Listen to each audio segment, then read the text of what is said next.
Y la pregunta es si vienen más aviones. También se lo vamos a preguntar a don Homer esta mañana, a quien le damos la bienvenida. Don Homer, ¿qué tal? Buenos días, bienvenido. Buenos días, don Henry. Para mí es un placer compartir con ustedes y estoy a la orden para aclarar cualquier consulta sobre este proceso migratorio. Bueno, que suponemos, como estábamos diciendo ahora, no debe ser nada fácil el manejo cuando, pues, digamos que el problema real no es nuestro, pero sí debemos servir por lo menos de puente en la solución. ¿Cómo lo manejan ustedes? Ok, bueno, justamente a través del acuerdo entre los gobiernos decidimos colaborar con Estados Unidos justamente para ayudarles a este gobierno a retornar a todas estas personas a sus países de origen. Evidentemente es un trabajo complicado desde el punto de vista operativo, pero gracias a las capacidades instaladas que tiene la Dirección General de Migración y Extranjería, en conjunto con otras instituciones y agencias de Naciones Unidas, pues hemos podido atender satisfactoriamente este proceso de las personas que vienen de los Estados Unidos. Uh-huh.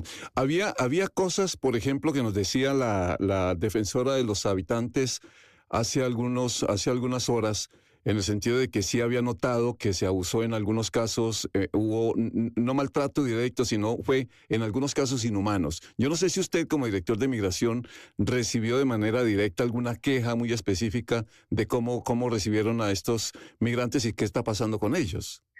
Vamos a ver, tuve la oportunidad de leer el comunicado de la Defensoría de los Habitantes, que lamentablemente no compartimos. Primero, hay que entender el contexto de la situación.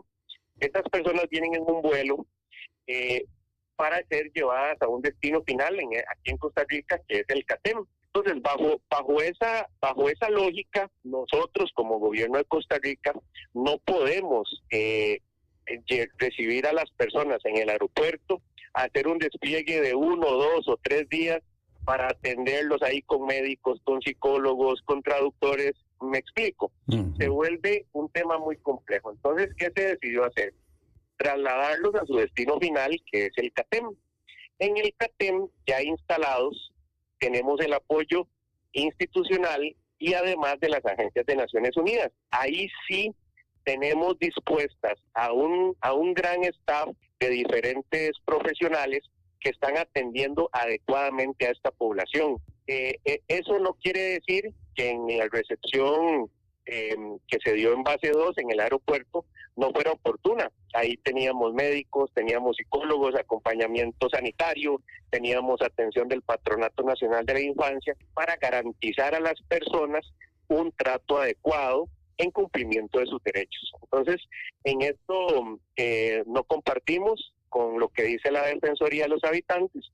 Más bien, no podemos decirlo acá, que ellos no quisieron formar parte activa de todo este proceso. Ellos pudieron haberse ido al CATEM el mismo día con los autobuses y poder estar en primera línea verificando el cumplimiento de todos esos derechos. Ahí considero que a la Defensoría de los Habitantes le faltó un poquito más de disposición, porque se limitaron a estar un breve espacio en el aeropuerto.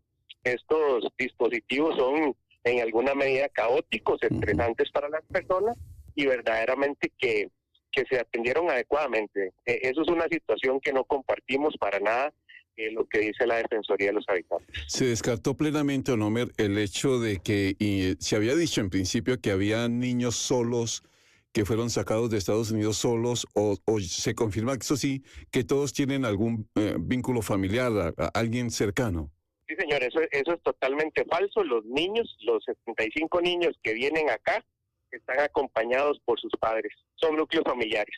Ahora, lo otro, Homer, es algo que se conoció incluso en el sentido de que a los venezolanos que estaban en el CATEM los sacaron de ahí para poder ubicar a los que llegaron de Estados Unidos. ¿Eso es así? ¿Y cómo hicieron? O sea, ¿el proceso cómo va a ser? No, señor, esa es otra falacia. Las personas que vienen de los Estados Unidos están ubicados en un sector diferenciado de donde está la población venezolana. Lo que pasa es que no se ha entendido que tenemos un flujo inverso de personas en su mayoría venezolanas, pero también hay ecuatorianas y hay colombianas. ¿Qué es lo que están haciendo estas poblaciones? ellos están retornando a sus países porque no lograron su entrada a los Estados Unidos. Eso los obligó a movilizarse de manera inversa y por eso es que están pasando por Costa Rica. Más bien, en el CATEM hemos querido reagrupar a todas estas personas que andan en las calles para poder tener un espacio seguro, adecuado y oportuno, y que estas personas puedan realizar su retorno a sus países de una manera adecuada. De modo que decir que por meter personas que vienen en un vuelo echamos a otras, eso es una total falacia. Sí, don Homer, aprovechando que todas estas son versiones y es con usted con quien queremos confirmar cada una de estas informaciones, la otra es que seguramente llegue un nuevo vuelo cuando ya los que están actualmente en el CATEM hayan sido reubicados o ellos hayan viajado a su país, lo que sea. Pero sí es cierto, y ese proceso entonces, ¿cada cuánto se va a cumplir? Vamos a ver, tenemos solo un proceso que es de recibir hasta 200 personas. Ya recibimos 135, quedando un remanente de 65 personas. Eso, en el momento que los Estados Unidos considere oportuno comunicarnos a nosotros que viene este segundo grupo, pues ya realizaremos las coordinaciones correspondientes para poder recibirlos y atenderlos como el primer grupo que vino.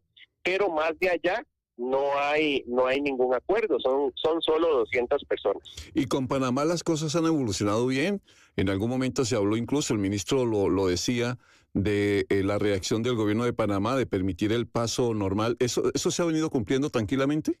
Sí, pero separemos lo del vuelo con los venezolanos. Sí, los venezolanos han estado retornando adecuadamente por Panamá. Hace unos 10, 12 días el señor ministro Mario Zamora tuvo un encuentro con el ministro de Seguridad panameño y ahí se acordaron todos estos elementos para cumplir y que este flujo sea llevado de una manera ordenada y segura. Es lo que se comprometieron ambos gobiernos y lo hemos estado cumpliendo. ¿Qué pasa si una persona de Azerbaiyán o estos orientales no se quiere ir del país o no encuentra forma de salir? ¿Qué pasa con esa persona o su familia?